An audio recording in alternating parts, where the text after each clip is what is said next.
बिस्मिल्लाहिर्रहमानिर्रहीम। आज का जो हमारा टॉपिक है वो है extract same value. Extract same value क्या होती है, उसको हम कैसे निकालेंगे। तो एक फॉर्मूला है बहुत पावरफुल जो है यूजिंग वीलुकअप। वीलुकअप फार्मूला बहुत पावरफुल फार्मूला है। इसको हम डिफरेंट एग्जाम्पल के साथ डिफरेंट वीडियोस में मैं आपको बता चुका हूं कि आप इसको कैसे यूज़ कर सकते हैं। डिफरेंट एग्जाम्पल्स को हमने यूज़ किया है और डिफरेंट फार्मूले के साथ हमने इसका कंपैरिजन किया है कि आप एक फार्मूले को दूसरे फार्मूले के साथ मिलाकर भी इसको यूज़ कर सकते हैं।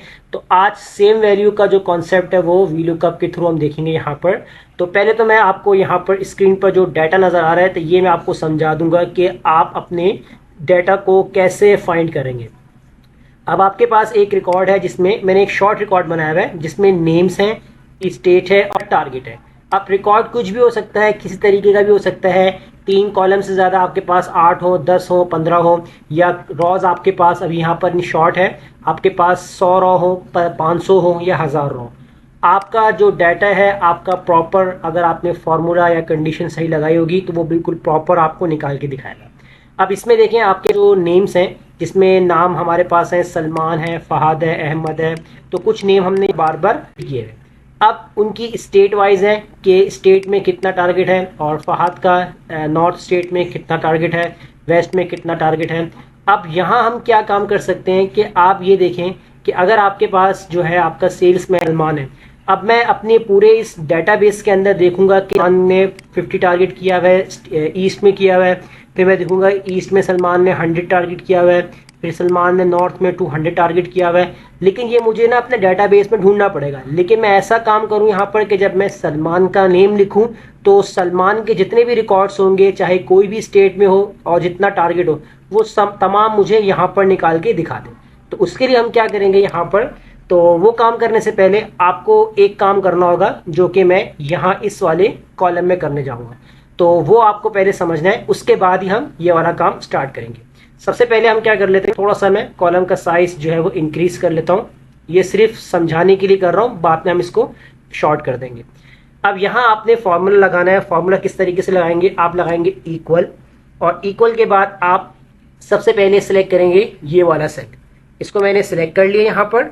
उसके बाद मैं लगा दूंगा यहाँ पर एंड का साइन, एंड का साइन लगाऊंगा और डबल कोटेशंस के अंदर मैं यहाँ पर दूंगा बैकस्लैश दूंगा और डबल कोटेशन क्लोज।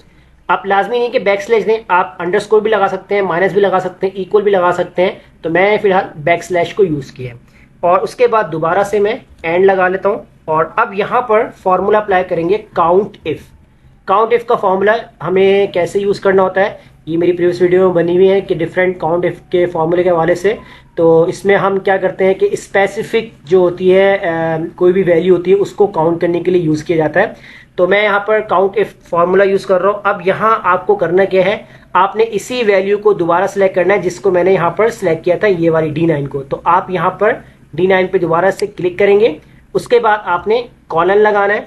कॉलन लगाने के बाद आपके पास दोबारा से D9 लिखा हुआ आ जाएगा और कॉमा लगा देंगे। अब जो आपके पास वाला D9 लिखा हुआ था इसको आपने फ्रीज कर देना है। आपने F4 से फ्रीज किया और इसके बाद लास्ट में जब क्राइटेरिया पूछेगा तो क्राइटेरिया में भी आपने D9 सेलेक्ट करना है। अब अगर सिलेक्शन नहीं हो पा रही तो यहाँ क्लिक करके लेफ्ट एरो से आप यहाँ पर हो जाए, वरना आप इसको मैनुअल भी टाइप कर सकते हैं इस तरीके से। और इसके बाद आप करते हैं इसको ब्रैकेट बंद क्लोज, और अब आप यहाँ पर करेंगे इसको इंटर। जैसे इंटर करेंगे तो देखिए मेरे पास आ चुका है सलमान 1। अब ये सलमान 1 क्यों आ रहा है तो हम देख लेते हैं। अब बैकस्लैश भी आपको नजर आ रहा होगा, तो बैकस्लैश मैंने इसलिए दिया था कोटेशंस के अंदर ताकि जो 1 है वो इस तरीके थोड़ा सेपरेट हो जाए। अब अंडरस्कोर भी आ सकता है, माइनस भी आ सकता है, इक्वल लगाना है तो वो भी लगा सकते हैं। अब हम कॉलम को थोड़ा शॉर्ट कर लेते हैं। अब इस फॉर्मूले को हम करते हैं ड्रैग। अब देखिए मेरे पास यहाँ पर बता रहा है कि सलमान 1 लिखा हुआ है, इसका मतलब सलमान 1 टाइम पहली दफा आया है। फहद ये भी पहली दफा है, अहमद ये भी पहली दफा है। अब यहाँ सलमान आ रहा है, अब यहाँ लिखा हुआ आ गया 2, इसका मतलब है कि अब सलमान सेकंड टाइम आ रहा है। इस तरह अहमद यहाँ बता रहा है कि सेकंड टाइम आ रहा है, सलमान थर्ड टाइम, यानी कि अब बता रहा है कि अब सलमान जो लिखा हुआ आ रहा है वो थर्ड टाइम लिखा हुआ आ रहा है। फहद सेकंड टाइम आ रहा है, अब सलमान यहाँ बता रहा है कि 4 टाइम आ चुका है, और अहमद यहाँ थर्ड टाइम आ रहा है, साकिब 1 टाइम आ रहा है, और सलमान यहाँ पर यानी कि 5th टाइम यहाँ पर आ चुका है। अब ये काम तो हमने कर लिया, बहुत सिंपल था। उम्मीद करता हूँ कि ये वाला फॉर्मूला आपको ज़रूर समझ में आ गया होगा। अब चलते हैं आगे। अब यहाँ हम क्या करते हैं, इस वाले पूरे हेडिंग्स को मैं यहाँ से कॉपी करता हूँ कंट्रोल सी, और इसको मैं यहाँ पर पेस्ट कर दूंगा कंट्रोल वी से। अब देखिए मैं शीट के ऊपर ये काम कर रहा हूँ, मैं चाहूँ तो इसमें अलग शीट भी ले सकता हूँ, तो सामने रहेगा तो ज़्यादा इजी रहेगा, वरना आप अलग शीट में फॉर्मूला आके अप्लाई करना चाहते हैं तो वो भी आप कर सकते हैं। तो यहाँ फिलहाल मैं इसी शीट के ऊपर काम कर रहा हूँ। अब यहाँ आपको करना क्या है, अब पहला काम यहाँ पर मैं सीरियल नंबर डाल लेता हूँ, जैसे मैंने 1 2। आपको यहाँ पर कोई हेडिंग देनी है, आप हेडिंग दे सकते हैं, मैंने फिलहाल ब्लैंक छोड़ा हुआ है, अगर आप देना चाहते हैं तो दे सकते हैं। अब इस फॉर्मूले को यानी कि इस सीरियल नंबर को मैं ड्रैग कर लेता हूँ। अब ये सीरियल नंबर जो है मैंने मैक्सिमम 10 तक ड्रैग कर लिए। अब आपको इतना अंदाजा होगा कि आपके डेटाबेस में जितने रिकॉर्ड्स हैं वो मैक्सिमम कितने हो सकते हैं, यानी कि अगर आप एक बंदे को टारगेट अचीव करवा रहे हैं तो मैक्सिमम 5 कर सकता है, 10 कर सकता है, तो जितने करेगा उतने ही आप यहाँ तक सीरियल नंबर ड्रैग कर लीजिएगा। तो मैंने फिलहाल यहाँ पर 10 तक ड्रैग करवा लिया। अब उसके बाद आप करेंगे क्या यहाँ पर, और एक काम और कर लेंगे, यहाँ पर हम हेडिंग डाल देते हैं नेम की, और उसके बाद इसकी फॉर्मेटिंग थोड़ी चेंज कर लेते हैं हम। यहाँ पर इसको कर देंगे यहाँ पर ग्रीन, और इसको हम यहाँ पर कर देते हैं ब्लैक, और इसको हम कवर कर लेंगे। और यहाँ पर आपको करना क्या है, यहाँ पर इस तरीके से फॉर्मूला अप्लाई करेंगे, इक्वल वी लुकअप। अब वी लुकअप के अंदर सबसे पहले आप यहाँ पर आपसे पूछेगा वी लुकअप। अब वी लुकअप के अंदर आपको यहाँ पर क्या काम करना है,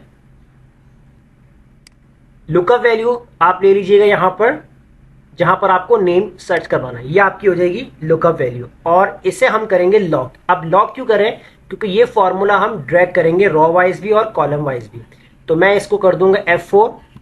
फिर इसके बाद अब यहाँ मुझे क्या करना है, मैं यहाँ लगाऊंगा एंड का साइन, एंड का मैंने सिंबल बनाया, और कोटेशंस के अंदर मैं यहाँ पर दे दूंगा जो मैंने एक्सक्लेमेशन मार्क डाला था यहाँ पर, तो इस तरीके से। और इसके बाद मैं यहाँ पर कोटेशन क्लोज कर दूंगा, और दोबारा से मैं यहाँ पर एंड का साइन लगा दूंगा। अभी ये मेरी लुकअप वैल्यू की कंडीशन चल रही है।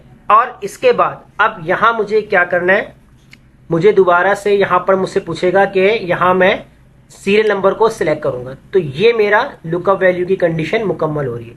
और इसको आपने फ्रीज करना है 1 टाइम, 2 टाइम एंड 3 टाइम।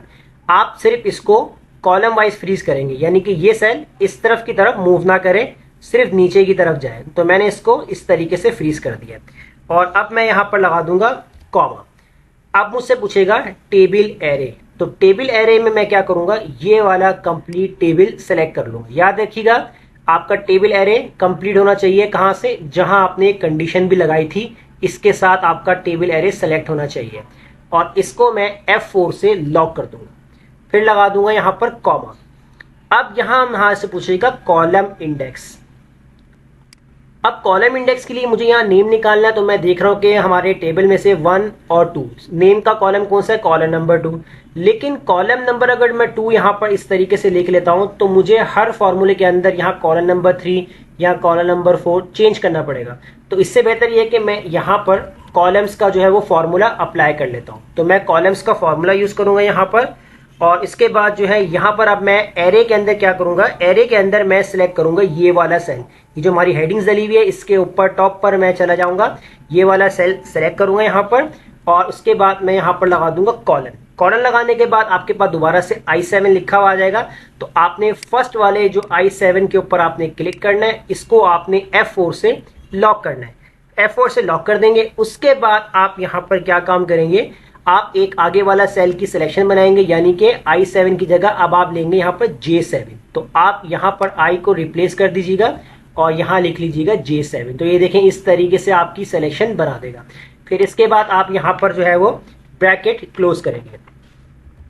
जैसे ही आप यहाँ पर जो है वो ब्रैकेट क्लोज करेंगे, अब यहाँ पर आपको क्या काम करना है, अब आपने यहाँ पर लगाना है कॉमा, और एग्जैक्ट मैच के लिए जो है वो आप यहाँ पर लगाएंगे 0 और ब्रैकेट क्लोज। ये फाइनली जो है वो आपका फॉर्मूला कंप्लीट हो गया। इसके बाद आप यहाँ पर कर दे इसको एंटर।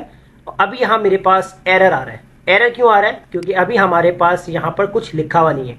अब जैसे ही मैं इस फॉर्मूले को ड्रैग करूंगा और इस फॉर्मूले को नीचे तक ड्रैग करूंगा, तो अभी एरर इस तरीके से बुरा लग रहा है, क्योंकि मैं एरर को यहाँ पर शो नहीं करवाना चाह रहा। तो क्या करते हैं, फॉर्मूले के अंदर एडिट करते हैं और स्टार्टिंग में हम इफ एरर का जो है वो फॉर्मूला अप्लाई कर लेते हैं और लास्ट में आते हैं यहाँ पर कॉमा लगा के double quotation open double quotation close और ब्रैकेट क्लोज एंटर। और अब इस फॉर्मूले को हम करते हैं ड्रैग, यहाँ भी हम ड्रैग करेंगे और नीचे तक। तो अब देखें अब आप भी मूव हो चुका है। इसका मतलब जब हम अपने सर्च में कुछ लिखेंगे ही नहीं तो एरर भी आपका शो नहीं होगा। अब इस फॉर्मूले इस रेंज को यहाँ पर हम इस तरीके से बॉर्डर से कवर कर लेते हैं। तो अब मैं अपने डेटाबेस में देखूं कि सलमान के जो रिकॉर्ड्स थे वो क्या है, तो यहाँ मैं टाइप कर लेता हूँ सलमान। तो जैसे ही मैंने सलमान का टाइप किया तो मेरे पास तमाम सलमान यानी कि जो हमारे पास सेल्समैन था उसके तमाम रिकॉर्ड्स आ गए। यानी कि सलमान ने ईस्ट में भी किया है सेल, टारगेट किया है, नॉर्थ में है, ईस्ट में है, साउथ में है और उनके टारगेट भी शो हो रहे हैं। जैसे अगर मैं यहाँ पर चेंज करता हूँ, अहमद नाम लिख लेता हूँ, तो अहमद के सारे रिकॉर्ड्स आ रहे हैं मेरे पास। और इसके अलावा अगर मैं देखना चाहता हूँ फहद, तो फहद के भी रिकॉर्ड्स मेरे पास सामने आ रहे हैं। और अगर मैं देखता हूँ यहाँ पर साकिब, तो साकिब का भी रिकॉर्ड मेरे पास सामने। तो है ना अमेजिंग कि आप अपने डेटाबेस में से स्पेसिफिक यानी कि आप अपनी वैल्यूज़ को कैसे एक्सट्रैक्ट कर सकते हैं। यानी अपने सेल्समैन का रिकॉर्ड एक ही बारी में अगर आप देखना चाहते हैं कि इन्होंने कहाँ कहाँ स्टेट में और कितना कितना टारगेट अचीव किया है, तो वो आप इस फॉर्मूले से, इस मेथड से इजीली निकाल सकते हैं। तो उम्मीद करता हूँ आपको ये क्लास ज़रूर समझ में आ गई होगी। तो वीडियो अच्छी लगी लाइक कीजिए, फ्रेंड्स में शेयर कीजिए और हमारे चैनल को सब्सक्राइब करना मत भूलिएगा। मिलते हैं नेक्स्ट वीडियो में, शुक्रिया।